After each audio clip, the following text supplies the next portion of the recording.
Hey guys, it's Tracy here for Savvy Journey, and today my husband and I are in St. Augustine, Florida. We are here for our 14th anniversary trip, and we actually came to St. Augustine for our honeymoon 14 years ago. So it's the first time that we're returning to St. Augustine for an anniversary trip. I've been back to St. Augustine once with my mom and one of her friends. You've seen that vlog I will tag and link below during the summer months. But this is a November trip because we got married in November. So we are here in November. So what I'm going to do today is we're going to do a little video on like how many things can we do in St. Augustine in a day. We've been here a couple of days, so this day is just going to be like a little overview of all the different things that you can get up to in a day in St. Augustine. So first tip, it is still COVID-19. We are still living in a pandemic, okay? So make sure you're wearing your mask, okay? In the course of this vlog, you are going to see videos where people are not wearing masks, but just be assured that me and my husband are both wearing our masks. Make sure you're wearing your mask and you got it covering your entire face. You're not keeping it below your nose or below your chin. It defeats the point of being in public with a mask on. It's definitely a pet peeve of mine when I see people walking around with it below their nose. I'm like, might as well not have it on at all. So just a little PSA, you are going to see people not wearing masks, but be assured that me and my husband are being safe. We are wearing masks fully in public. The only time we're taking them off is if we are in a street where nobody's around, but anytime anybody comes anywhere close to us, we are putting our masks back on. So we are being safe. I do not recommend travel during this time. I am not endorsing that. I am telling you as an individual to make that personal choice for you and your family for how safe that you feel. Me and my husband have been extremely cautious about our COVID-19 measures over the last few months. So this is the second trip that we've taken during the pandemic, but both times we're trying to do mostly things that are outdoors and being indoors with other people as little as possible, but basically wearing our masks all the time. The only time we're not wearing our masks is when we are sitting down for a meal and we're trying to make sure that we eat at places that socially distance the tables and eat outside at restaurants as much as possible. So that being said, like I said, we're being safe. This is the decision that we made for me and my husband. We don't have children, it's just the two of us. So we chose to take the risk, I guess, to have a trip, but that is a personal decision, and I'm not encouraging you to do anything that you don't feel safe doing or go to travel in an area that is not safe. Well, the first night we got here, Saturday night, we went to the Old Town, St. George Street, the Old Town Street, and it was mass crowds, and only half the people were wearing masks, and I was I do not feel comfortable here, and we didn't stay very long. We left right away because I didn't feel very safe. So I'm having a hard time figuring out where to put my camera, guys. So I just wanted to do that little PSA first. But first tip is that we are staying in a beautiful bed and breakfast. So if you are able to stay in a bed and breakfast, they're historic, they're beautiful. There's so many in St. Augustine. We weren't able to get a room at the B&B that we stayed at on our honeymoon, which was Carriageway B&B. I'll put some pictures here. The pros of the Carriageway were that there was off-street parking right behind the inn, and that they're literally just a hop, skip, and a jump from St. George, the old street. So that was really nice about Carriageway, but I actually prefer this inn for we're at the Westcott Bayfront Inn, and I actually prefer it for social distancing purposes because it's not like the standard B&B where you like have just like a big room with like a big dining room table where everybody sits together and congregates and, you know, has conversation and gets to know each other, which is the way Carriageway was. This place has like a dining room area with small tables, but then it has this huge like veranda wraparound porch with individual tables spread out. So we're able to go outside and eat breakfast outdoors every day, socially distanced from the other guests. So we feel really safe having breakfast at this inn, and we're not forced to congregate with other guests like is what you normally do. I mean, that's definitely like, if that's what you love about a B&B, you probably need to hold off on that till the pandemic has passed. But for now, I'd highly recommend the Westcott Bayfront for a pandemic mini trip because you can socially distance outside. So we are going to go down for breakfast, and the second little thing that I recommend is whether you stay on the ocean or stay in the old town of St. Augustine, I highly recommend that you take advantage of the water views, whether it's the beach or the bay, the marine area, which is what we're facing. I'm going to show you what that looks like right now. Okay, so this is our view of the, I guess it's the bay, or maybe it's the marina. Also come out and check out the sunset or the sunrise in the morning. But we have a view of the bridge, which is over there. And later in the day, there's way more ships in the marina. But beautiful view of the water. We are literally in the attic, but it gives us a gorgeous view of the marina. So take advantage of the water and relax and take some time to go look at it and enjoy it while you're in Florida.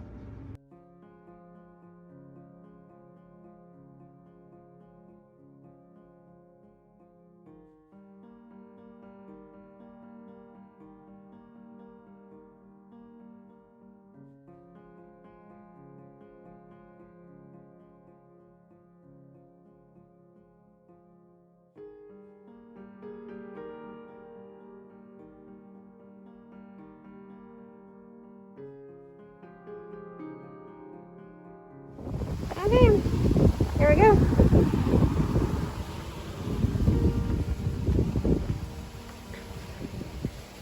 So, just for fun, this is our B&B, the front porch.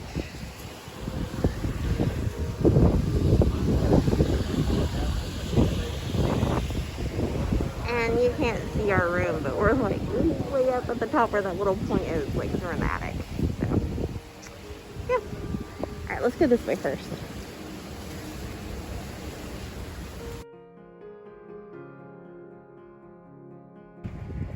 Okay, so now we're coming up on not the nation's oldest house, just St. Augustine's oldest house, right?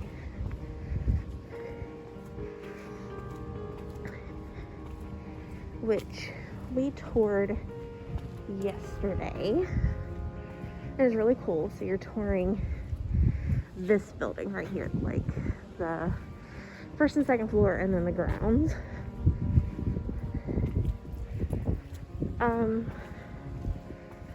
So always pop in and check, because right now the sign says we are suspending guided tours, but they did tours. What was really cool was that we got here at like 10:15, and they were not, like, they didn't have a tour at 10, and the next one would have been at 10:30, so we got like a little quick private tour of the house and gardens, which was really cool. They give you the tour of the house, and then you tour the rest of the gardens by yourself. And I got a teacher discount, which only cost $4, which is really cool.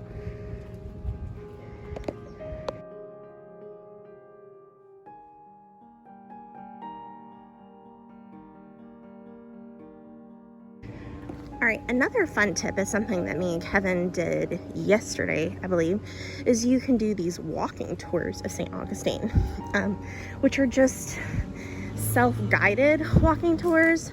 This house on the left, the Liambius house, was one of the houses on the tour.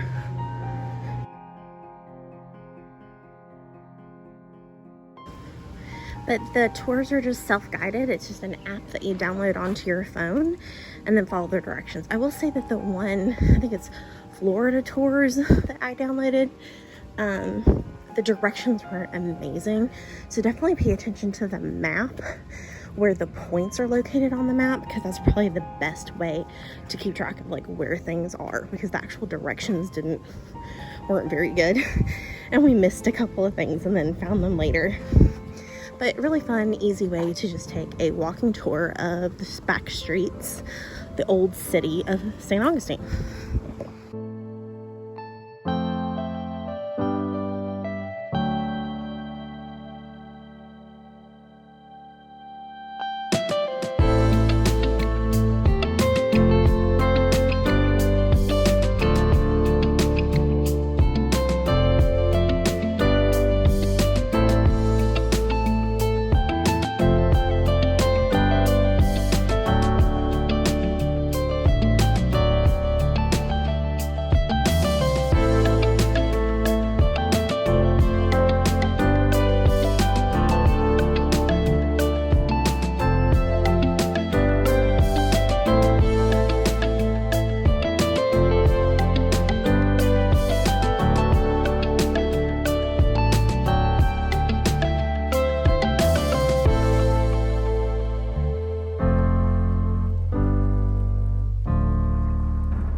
So other things that you can do while you're in St. Augustine, this is the Lightener Museum. There's also a cafe in there. It used to be a hotel. Me and my husband visited this building on our honeymoon 14 years ago. It's like a museum of like artifacts and like ceramics and statues and stuff like that. That's an actual hotel. And then across the street is Flagler College, which we also visited, like actually paid to tour the inside when we were here on our honeymoon a long time ago. It's an actual college, so I don't know if they do tours all the time, but they do them on holiday weeks, like this week. And they may do them all the time, but you can't tour the whole building. But you can tour like the inside area that has the Tiffany glass, and they give you some history. But it also used to be a hotel. It is now a college, and I think it looks like the coolest place to go to college. I don't know why. I don't know if it makes me think of like Hogwarts or something, or like going to boarding school, which doesn't sound that enticing, but I just think that going to school in St. Augustine would be so cool. And to go to college in this beautiful building, I hope the kids that get into this school truly appreciate the beauty and the architecture and the history of where they get to go to school, because it is breathtaking. And it looks huge from the front, but it keeps going for a ways in the back. It is a huge buildings, huge college, but really beautiful, and you can tour it.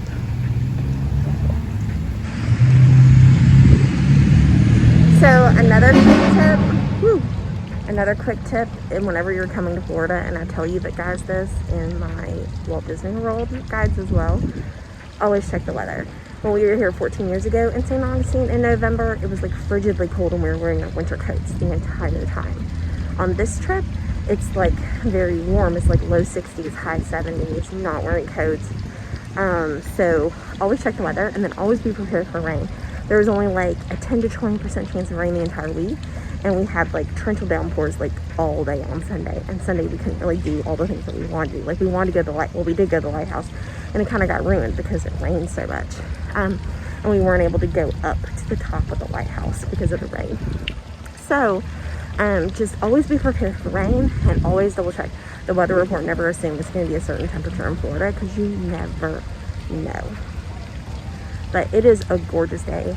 Mid 70s is the high, beautiful, sunny, definitely wearing the sunscreen, and able to go without a coat or even a cardigan. Like beautiful, gorgeous, light breeze, weather. Love it this time of year. When it's this time of year, when it's this temperature. Loving the weather.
Okay, so I am really far, like there's nobody around me, so I'm taking a little bit of a mask break, and I'm sitting outside of the fort. So Definitely something that you can see no matter the time of day or the day of the week, even day of the year. You could probably come here on Christmas Day if you wanted to walk around the outside of the fort, but the fort itself, to go inside and like tour and see like how they like set up the rooms to make it look like the time when, you know, like soldiers were like housed in the fort and everything.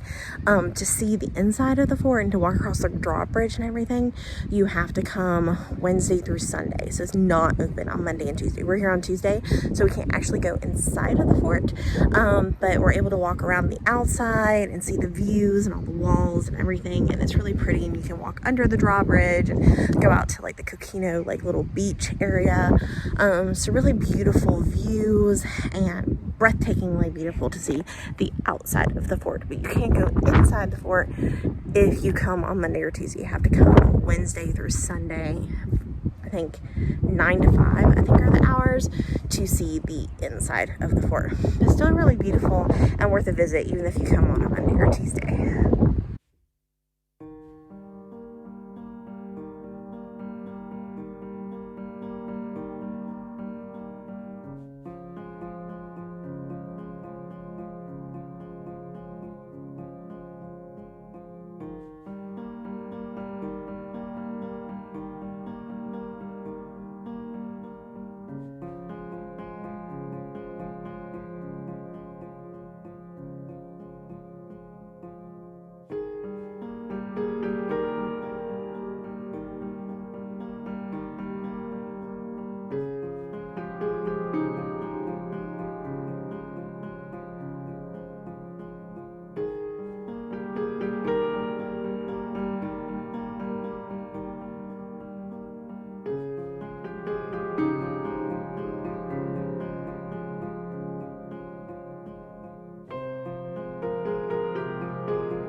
There are apparently nine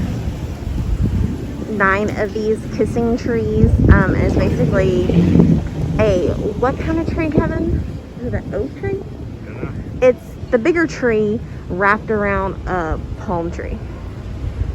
And there's 9 of them in St. Augustine, and the story goes is that if lovers kiss under it, that their love will be eternal. So we like to think that our love has lasted for 14 years, not because of luck, but because of hard work and communication and, you know, all the things that build a healthy, balanced relationship. But we did kiss under this tree 14 years ago on our honeymoon.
and perhaps a little misty. But you can clearly, and he thought this would be the perfect place to house his collections of collections in, which is just what you'll find to this day.